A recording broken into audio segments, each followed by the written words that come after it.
بسم اللہ الرحمن الرحیم۔ السلام علیکم۔ ہم نے اردو کی بک سٹارٹ کی ہوئی ہے 7ویں جماعت کی، Punjab curriculum and text book board Lahore. Punjab کی جون سی نیو بک آئی ہے، یہ وہ والی بک ہے۔ اس کا ہم نے سبق نمبر 1 سٹارٹ کیا ہوا تھا حمد، اور لاسٹ لیکچر تک ہم نے حمد، اس کے الفاظ، اس کا مرکزی خیال، اس کا خلاصہ اور اس کی تشریحات، ان سب کو کمپلیٹ سال کیا تھا۔ اس ویڈیو کا لنک میں نے ڈسکرپشن میں دے دیا ہوا ہے۔ اب ہم اس کی مشق سٹارٹ کرتے ہیں۔ اس کی مشق کا پہلا سوال ہے، سوالات کے مختصر جواب دیں۔ سوال ہے، حمد میں کس طرح کے موضوعات بیان کیے جاتے ہیں؟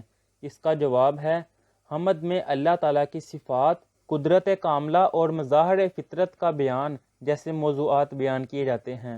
اگلا سوال ہے، نظم حمد میں اللہ تعالیٰ کی کن صفات کا ذکر ہوا ہے؟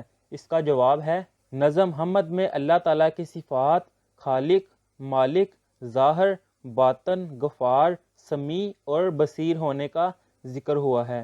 یہ ہے اس کا جواب۔ اب اگلا سوال ہے، بدلتی رتوں سے کیا مراد ہے؟ اس کا جواب ہے، بدلتی رتوں سے مراد موسموں کا تبدیل ہونا ہے۔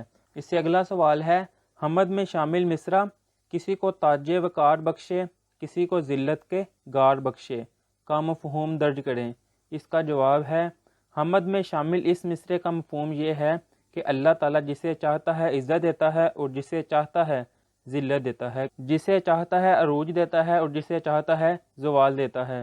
وہ خالق و مالک ہے، وہ اپنے بندوں کو آزمائشوں سے گزارنے کے لیے یہ سب کرتا ہے کہ وہ جس کو چاہتا ہے عزت دیتا ہے اور جس کو چاہتا ہے ذلت دیتا ہے۔ یہ عزت اور ذلت جو انسانوں کو دی جاتی ہے، یہ اللہ تعالیٰ کی اپنے بندوں کے لیے آزمائش ہے۔ قرآن مجید میں اللہ تعالیٰ نے فرمایا ہے، اور اللہ جسے چاہے عزت دے، جسے چاہے ذلت دے۔ اس سے اگلا سوال ہے، سفید اس کا سیاہ اس کا سے شاعر کی کیا مراد ہے؟ اس کا جواب ہے، شاعر کی مراد یہ ہے کہ اللہ تعالیٰ اس کائنات کی ہر چیز کا مالک ہے، وہ سیاہ و سفید کا مالک ہے۔ سیاہ و سفید کا مطلب ہے دن اور رات، یعنی دن کو رات سے نکالنا اور رات کو دن سے نکالنا اسی کی حکمت ہے۔ یہ تھا اس کا جواب۔ اب اگلا سوال ہے، نظم کے مطابق مصرعوں کو مکمل کریں۔ الف والا ہے، دکھائی بھی جو نہ دے ڈیش بھی جو آ رہا ہے وہی خدا ہے۔ اس کا جواب ہے، نظر۔ دکھائی بھی جو نہ دے، نظر بھی جو آ رہا ہے وہی خدا ہے۔ بے والا ہے، تلاش اس کو نہ کر ڈیش میں، وہ ہے بدلتی ہوئی ڈیش میں۔ اس کا جواب ہے، ڈیش میں۔ اس کا جواب ہے، بتوں اور رتوں۔ تلاش اس کو نہ کر بتوں میں، وہ ہے بدلتی ہوئی رتوں میں۔ جیم والا ہے، نظر بھی رکھے سماعتیں بھی، وہ جان لیتا ہے ڈیش بھی نیتیں۔ دال والا ہے، جو سب کے ماتھے پہ ڈیش لگا رہا ہے وہی خدا ہے۔ تو اس کا جواب ہے، مہر قدرت۔ آخری ہے، سفید اس کا ڈیش اس کا، نفس نفس ہے ڈیش اس کا۔ تو اس میں آئے گا سیاہ اور گواہ۔ یہ تھا اس کا سوال نمبر 2۔ اب آگے ہے سوال نمبر 3۔ درج ذیل شعر میں شاعر نے متضاد الفاظ کی مدد سے اپنے خیالات کو واضح کیا ہے۔ آپ ان الفاظ کی نشاندہی کریں جو ایک دوسرے کے متضاد ہیں۔ سوال یہ ہے کہ اس شعر میں شاعر نے الفاظ متضاد کی مدد سے اپنے خیالات کا اظہار کیا ہے۔ جو الفاظ متضاد استعمال ہوئے ہیں اس شعر میں وہ ہم نے بتانا ہے۔ شعر ہے، سفید اس کا سیاہ اس کا، نفس نفس ہے گواہ اس کا، جو شعلہ جاں جلا رہا ہے بجھا رہا ہے وہی خدا ہے۔ اس میں الفاظ جو ان سے، ایک سفید، اس کا متضاد ہے سیاہ، تو پہلا الفاظ آئے گا سفید، اس کا متضاد سیاہ۔ دوسرا ہے جلا اور اس کا متضاد بجھا، یعنی الفاظ آ گیا جلانا اور متضاد بجھانا۔ یہ تھا اس کا سوال نمبر 3۔ اب اگلا سوال ہے مرکزی خیال۔ سوال ہے، مرکزی خیال کی تعریف کو ذہن میں رکھتے ہوئے اس نظم حمد کا مرکزی خیال تحریر کریں۔ مرکزی خیال کیا ہوتا ہے؟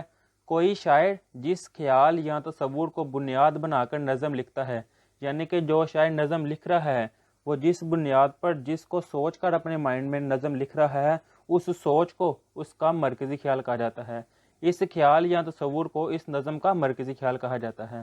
تو یہ جو ہم حمد پڑھ رہے ہیں اس کا مرکزی خیال وہ کہہ رہے ہیں لکھے، تو اس کا مرکزی خیال ہم نے پچھلی ویڈیو میں کیا تھا، اس ویڈیو کا لنک میں ڈسکرپشن میں دے دوں گا، اس میں اس کی تشریحات بھی ہیں اور اس کا مرکزی خیال بھی ہے۔ اب اگلا سوال ہے، درج ذیل الفاظ کو جملوں میں اس طرح استعمال کرے کہ ان کے معنی واضح ہو جائیں۔ یہ الفاظ ہیں، یہاں پہ ہم ان کے جملے لکھیں گے، اس طرح جملے لکھیں گے کہ ان الفاظ کے معنی واضح ہو جائیں۔ پہلا الفاظ ہے نظام، اس کا جملہ ہے کائنات کا نظام اللہ تعالیٰ چلا رہا ہے۔ دوسرا الفاظ ہے رت، اس کا جملہ ہے رت بدلتی ہے تو ماحول بھی بدل جاتا ہے۔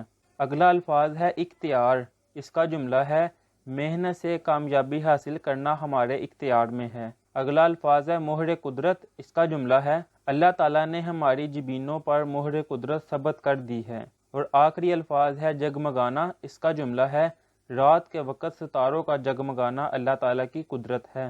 یہ تھے اس کے جملے۔ اب اگلا سوال ہے درج ذیل جملے پڑھیں اور متشابہ الفاظ الگ الگ کریں۔ متشابہ الفاظ کیا ہوتے ہیں وہ سیکھ لیتے ہیں۔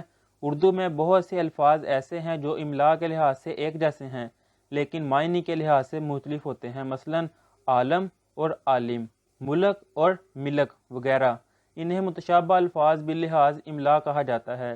اسی طرح بہت سے الفاظ ایسے بھی ہیں جو بولنے میں ایک جیسے لیکن املا اور معنی کے لحاظ سے مختلف ہوتے ہیں، مثلا حلال اور حلال، اعلیٰ اور اعلیٰ، علم اور علم وغیرہ۔ انہیں متشابہ الفاظ باللحاظ صوت کہتے ہیں، یعنی کہ لکھنے میں تو مختلف ہوتے ہیں لیکن جب بولیں تو آواز ایک جیسی ہوتی ہے، ان کو متشابہ الفاظ کہتے ہیں۔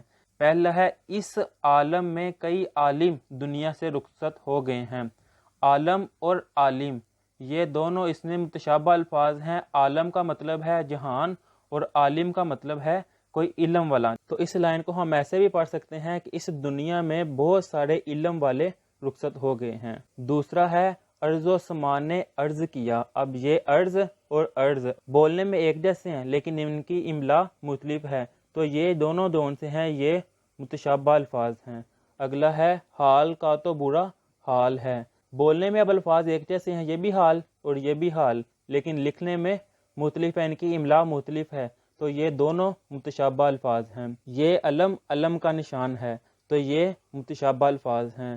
سبزی والا صدا سے یہی صدا لگاتا آ رہا ہے، کہ بہت دیر سے یہی آواز لگاتا آ رہا ہے، تو صدا اور صدا یہ جون سے ہیں متشابہ الفاظ ہیں۔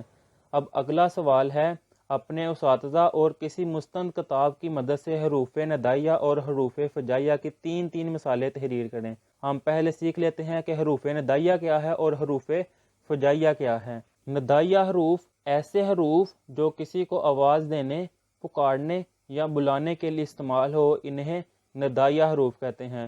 ان حروف کے بعد علامت، یہ والی علامت جو سی ہے وہ لگائی جاتی ہے۔ مثال کے طور پر میاں مٹھو چوڑی کھاؤں گے، تو میاں مٹھو ہم نے کسی کو پکارا ہے، تو اس کے بعد یہ جو علامت ہے یہ ندائیہ حروف کی ہے۔ جناب میری بات سنیں، تو جناب کے بعد یہ جو علامت ہے یہ ندائیہ حروف ہے۔ اب دوسرا تھا فجائیہ حروف، ایسے حروف جو کسی جذبے یا حیرانی یعنی اضطراری جذبات وغیرہ کو ظاہر کرنے کے لیے استعمال ہوتے ہیں، انہیں فجائیہ حروف کہتے ہیں۔ ان حروف کے بعد علامت لگائی جاتی ہے، یہ والی علامت لگائی جاتی ہے فجائیہ حروف میں، لیکن یہ حیرانی میں یا جذبے میں کسی کو ظاہر کرنے کے لیے استعمال کیے جاتے ہیں۔ مثالیں ہائے یہ کیا ہو گیا، اور ہائے کے بعد یہ جو علامت ہے یہ فجائیہ حروف کی ہے، اور ہائے ڈونٹ ہے یہ حیرانی کا ہے۔ جب ہم حیران ہوتے ہیں تو ہم کہتے ہیں ہائے یہ کیا ہو گیا، تو حیرانی والی جون سی صورت ہے یہ فجائیہ حروف ہے۔ دوسرا ہے خبردار، ایسی حرکت نہ کرنا۔ خبردار کا مطلب ہے کسی کو روکنا، جذبہ شو کرنا، تو جذبے میں جو آ گیا یہ فجائیہ حروف ہے۔ اب ہم اس کا سوال کر لیتے ہیں۔ ندائیہ حروف اور فجائیہ حروف کی تین مثالیں دینی تھی، تو ندائیہ حروف یا اللہ ہم پر رحم فرما، تو یہ علامت جو سی ہے ندائیہ حروف کی، تو یا اللہ ہم پر رحم فرما۔ ندائیہ حروف وہ تھے جو کسی کو بلانے کے لیے یا کسی کو پکارنے کے لیے استعمال ہوتے ہیں۔ اب اگلا ہے ارے بھائی، کسی کو بلایا ہم نے، تو یہ ارے بھائی کے بعد جون سی علامت ہے یہ ندائیہ حروف ہو گیا، ادھر تو آؤ، یہ بات مکمل ہوگی۔ تیسرا ہے او سنو تم غلط بات مت کرو۔ او سنو یعنی ہم کسی کو پکار رہے ہیں، تو یہ ندائیہ حروف ہے۔ اب فجائیہ حروف کی تین مثالیں۔ پہلا حروف ہے افسوس، زاہد امتحان میں فیل ہو گیا ہے۔ افسوس یہ ہم کسی کو حیرانی میں کہہ رہے ہیں، تو یہ فجائیہ حروف ہے۔ اب دوسری مثال ہے ہائے علی کا باپ فوت ہو گیا، تو یہ ہم افسوس کر رہے ہیں، حیرانی میں ہی کہہ رہے ہیں، تو یہ بھی فجائیہ حروف ہے۔ تیسرا ہے خبردار میری کسی چیز کو ہاتھ نہ لگانا، تو یہ ہم جذبے سے کسی کو روک رہے ہیں، تو یہ خبردار جون سے یہ فجائیہ حروف ہیں۔ اب اگلا سوال ہے، آپ بازار سے کتابیں، کاپیاں، پینسلیں، ربر اور بیگ خریدتے ہیں، ان کی تعداد اور قیمت کی تفصیلیہ کی علامت لگا کر لکھے۔ اب پہلے سیکھ لیتے ہیں یہ تفصیلیہ کی علامت کیا ہوتی ہے۔ تفصیلیہ کی علامت، یہ والی جون سی علامت ہے نا، یہ تفصیلیہ کی علامت ہے، اشیاء وغیرہ کی وضاحت یا تفصیل کے لیے استعمال کی جاتی ہے۔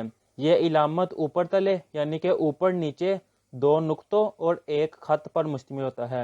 اوپر نیچے دو نقطے اور ایک خط یعنی ایک لائن پر مشتمل ہوتا ہے۔ تفصیلیہ جو کسی چیز کو وضاحت کرنے کے لیے، تفصیل سے بیان کرنے کے لیے استعمال کیا جاتا ہے، وہ تفصیلیہ الفاظ کہلاتے ہیں۔ اس کی مثالیں ہم دیکھ لیتے ہیں۔ تفصیلیہ کی مثالیں، ورزش کے اہم فائدے یہ ہیں، تو ہم تفصیل سے بیان کرنے لگے ہیں، اس کے لیے ہم نے اوپر نیچے دو نقطے اور ایک خط کھینچی ہے، ایک لائن کھینچی ہے۔ یہ علامت جون سی ہے یہ تفصیلیہ کی علامت ہے، یہ ہم نے ہیڈنگ دے دی ہے۔ اب نیچے تفصیل سے انسان صحت مند رہتا ہے، ہڈیاں مضبوط ہوتی ہیں، یہ ورزش کے فائدے ہیں، لیکن اوپر ہم نے جو ہیڈنگ دی ہے اس کے آخر میں جون سی یہ علامت ہے، یہ تفصیلیہ کی علامت ہے۔ اب ہم سوال کر لیتے ہیں، یہ سوال سے اس کا جواب ہے کل چیزیں 5۔ جو ہم نے چیزیں کتنی خریدی ہیں وہ ہے 5 چیزیں، تو کل چیزیں کے آگے ہم نے یہ لکھا کہ یہ پوائنٹ ہے، کتنی ہے وہ 5۔